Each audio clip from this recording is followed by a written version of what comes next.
सभी श्रोताओं को नमस्कार। आज हम चर्चा करेंगे कि हम अपने कार्यस्थल या चिकित्सा इकाई को किस तरह से व्यवस्थित कर सकते हैं, किस तरह से वो सुंदर दिख सकता है, किस तरह से हमारा काम आसान हो सकता है। इसके लिए हमारे पास 5S का प्रिंसिपल है, जिसमें 5 नियम है। अगर हम वो अप्लाई करते हैं तो हम इजी वे में अपनी चिकित्सा इकाई को अच्छी तरह से दिखा सकते हैं, अपने जो कार्यस्थल है उसको व्यवस्थित कर सकते हैं और हमारा काम आसान हो सकता है। तो इस पर हम थोड़ा सा आज चर्चा करेंगे कि 5S क्या है।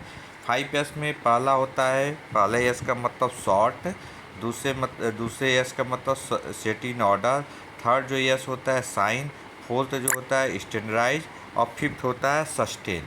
तो इस तरह से हम देख सकते हैं कि हमारे पास सॉर्टिंग मतलब जो सॉर्ट होता है सॉर्टिंग छँटाई करना, दूसरा होता है जो यह सेट इन ऑर्डर सुव्यवस्थित करना, फिर तीसरा साइन मतलब स्वच्छता साफ सफाई करना, फिर होता है चौथा स्टैंडर्डाइज मतलब मानकीकरण अच्छी तरह से व्यवस्थित करना, और पांचवा होता है सस्टेन जिसका मतलब है अनुशासन लगातार करते रहना।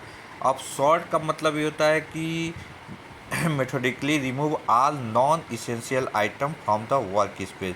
मतलब जो नॉन इसेंशियल आइटम है, जो बिना ज़रूरत की चीज़ें हैं, उसको अपने वर्क प्लेस से हटाना है, या अपने चिकित्सा इकाई के किसी भी प्रोसीजर एरिया या आपका पेशेंट एरिया है तो उसको हटाकर उसको एक जगह दूसरी जगह रख देना, जिसको हम क्या नाम है उसको डिजनेट कर देना है जंक मटेरियल एरिया या जंक मटेरियल रूम के नाम से। फिर दूसरा है सेट इन ऑर्डर, जिसमें systematically arrange the remaining item for the easy access. मतलब छांटने के बाद जो आइटम बचे हुए हैं जिसका हमको यूज करना रहता है, डेली वर्किंग में उसका यूज होता है, उसको सिस्टमेटिकली रखना है, सिस्टमेटिकली अरेंज करना है ताकि हमको ईजी वे में वो मिल जाए। तीसरा है साइन। साइन मतलब regularly maintain cleanness in the work space and equipment. जो हमारा वर्क स्पेस है, वर्क प्लेस है, या जो हमारा चिकित्सा इकाई है, रेगुलरली उसको क्लीन रखना है, साफ़ सफाई रखना है, साफ़ सुथरा रखना है। फिर चौथा है standardize create and implement standardize procedure to sustain a clean and organized work space.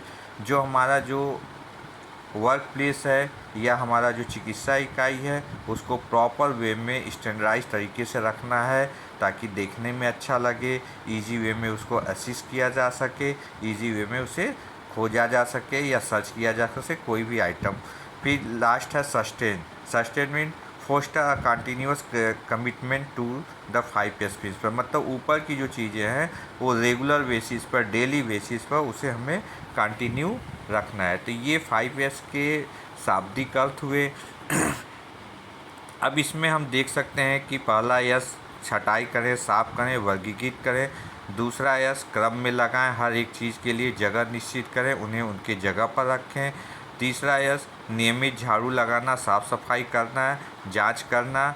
चौथा यस मानकीकरण, मानक के अनुसार उसे रखना। और पांचवा सस्टेन मतलब स्वानुशासन अभ्यास नियमों को बनाए रखना। तो ये तो 5S का शाब्दिक अर्थ हुआ। हम अब इसके बेनिफिट के विषय में जानना चाहेंगे कि इसको करने से हमें क्या क्या बेनिफिट हो सकता है। इसके बेनिफिट के विषय में देखिए, पहला तो इम्प्रूव्ड वर्क प्लेस मैनेजमेंट। जो हमारा वर्क प्लेस है वो इम्प्रूव्ड हो जाएगा, दिखने में अच्छा लगेगा।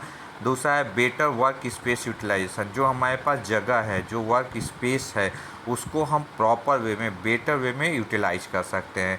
फिर ईज इन लोकेटिंग थिंग्स। हम किसी भी सामान को एक व्यवस्थित तरीके से एक अच्छी जगह पर उसका जगह डेजिग्नेट कर दें कि हाँ ये सामान यहाँ है, दवाइयाँ हैं, मेडिसिन है, तो उसका भी अपना अपना जगह हो, नेमिंग हो कि इस जगह पे ये दवाई रखी है।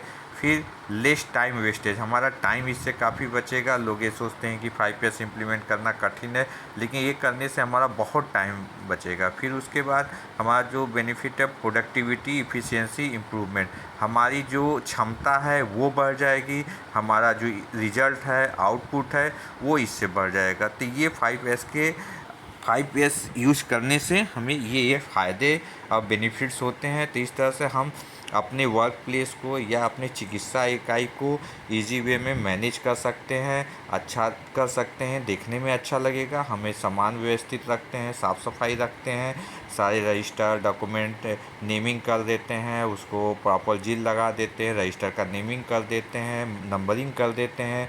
जो दवाइयाँ आइटम्स हैं उसको प्रॉपर वे में हम सिस्टमेटिकली उसको अरेंज करते हैं, चाहे अल्फ़ाबेटिकली या जैसे भी फार्मासिस्ट अपना मेंटेन करते हैं, लेकिन उसका एक नाम रहता है, नेमिंग कर देते हैं हर जगह का।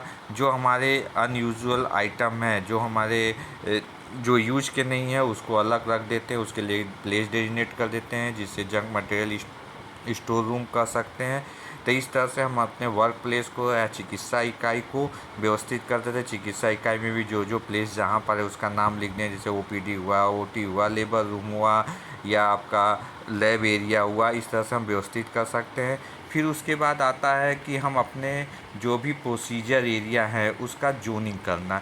जोनिंग हम इजी वे में कर सकते हैं, जिसके देखिए स्क्रीन पर आपको दिखेगा भी किस तरह से हम जोनिंग कर सकते हैं। जैसे ओटी में क्या क्या जोनिंग होता है, protective zone, clean zone, sterile zone, disposable zone. Lab में क्या क्या जोनिंग होता है, collection area, sampling area, reporting area, disposable area. Kitchen में क्या क्या होता है, जहाँ किचन रहता है, dry ration, wet ration, preparation, cooking area, washing area. Hand washing area आपका हॉस्पिटल में या चिकित्सा इकाई में डेजिग्नेट होना चाहिए, जैसे OPD, lab, labour room, emergency में निश्चित तौर पर आपका हैंड वॉशिंग एरिया रहना चाहिए। Thank you for watching me.